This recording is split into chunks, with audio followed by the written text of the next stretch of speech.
akan lanjutkan materi yang kedua yang akan disampaikan langsung oleh Bapak Koordinator Admin Perwakilan PKKBN Sulawesi Tengah dengan tema peran dan fungsi kelembagaan TPPS, Satgas, dan TPK. Hari ini akan dibawakan langsung oleh Bapak Rosni. Jadi dengan harapan sama seperti tadi 40 menit ke depan materi, nanti selebihnya akan kita perluas waktunya dengan sesi masukan, saran, tanggapan, dan pertanyaan. Disilakan Pak Tabe.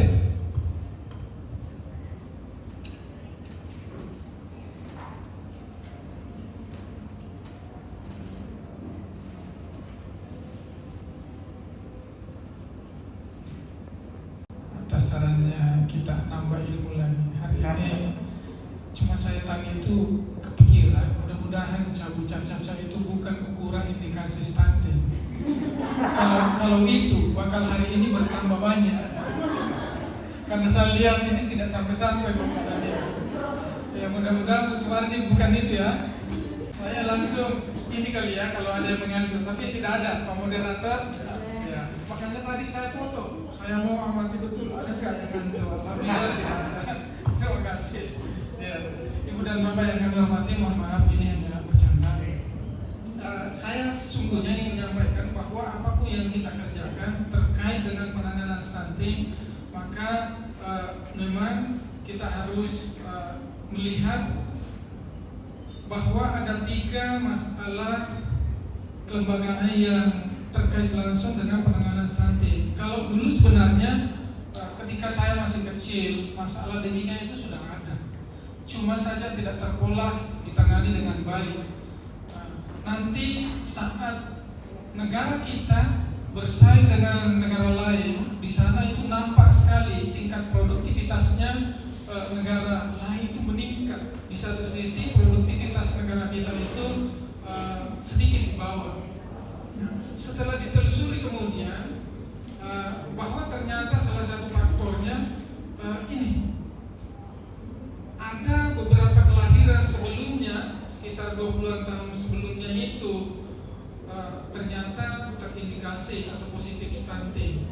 Inilah yang menjadi fokus pemerintah, bagaimana dilakukan penanganan supaya angka-angka yang positif stunting ini tidak bertambah.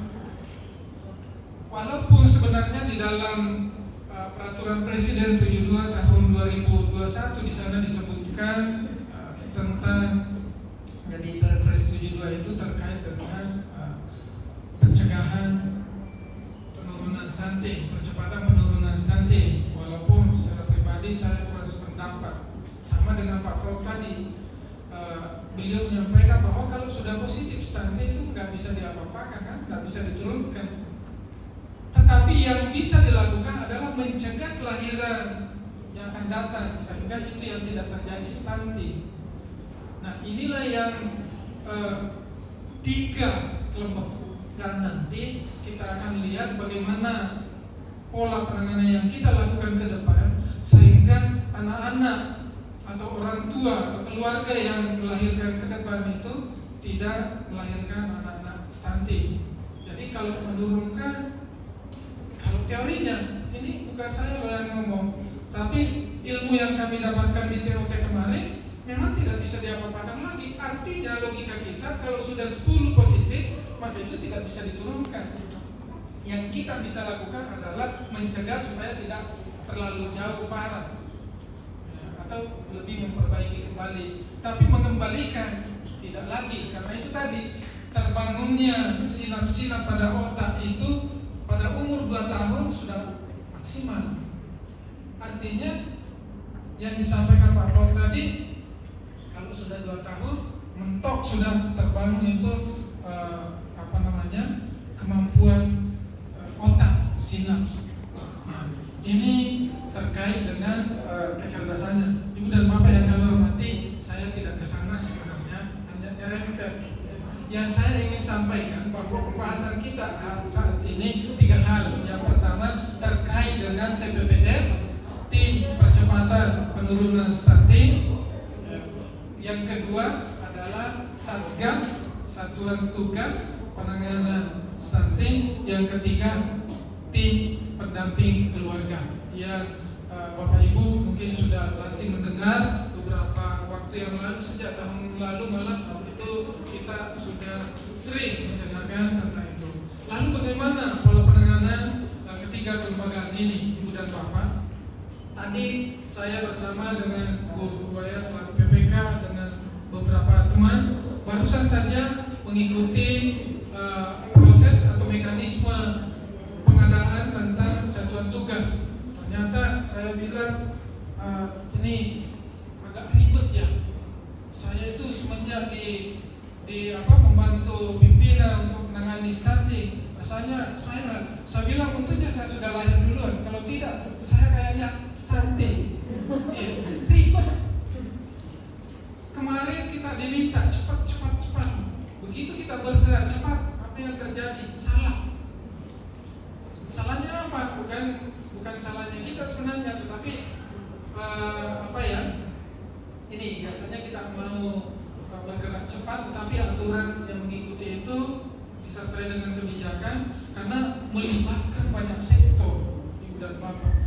Betapa susahnya namanya koordinasi itu. Kita ketika di asesmen, misalnya di asesor, diuji bagaimana pendapatnya menurut koordinasi dengan undang, ternyata sukses sekali Bapak dan Ibu. Karena kita mau mensinkronkan dengan lembaga lain. Begitu Kepala BKKBN mau bergerak cepat, kita diminta bergerak cepat dari akhir tahun lalu. Setelah turun aturan, termasuk SK TPPS yang kita jadi, apa yang terjadi? Kurang bagus, harus dilakukan. Nah ini kita mau koordinasi lagi, dan lain sebagainya. Nah artinya itu, Ibu dan Bapak, itu juga terjadi sampai di tingkat kabupaten, kota, sampai di tingkat desa. Karena kenapa? Tim percepatan penurunan stunting, kelembagaannya itu mulai dari pusat, provinsi, kabupaten, kecamatan, sampai di tingkat desa.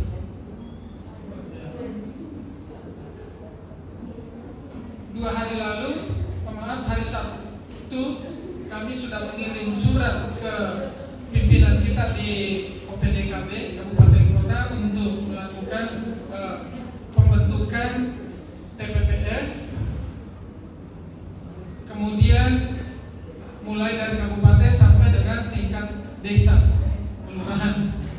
Nah, tentu saya paham bahwa sudah ada kabupaten yang sudah terbentuk, tetapi kita diminta segera melakukan penyesuaian. Disitulah seninya. Jadi kita jangan menganggap bahwa sesuatu yang ribet sekali.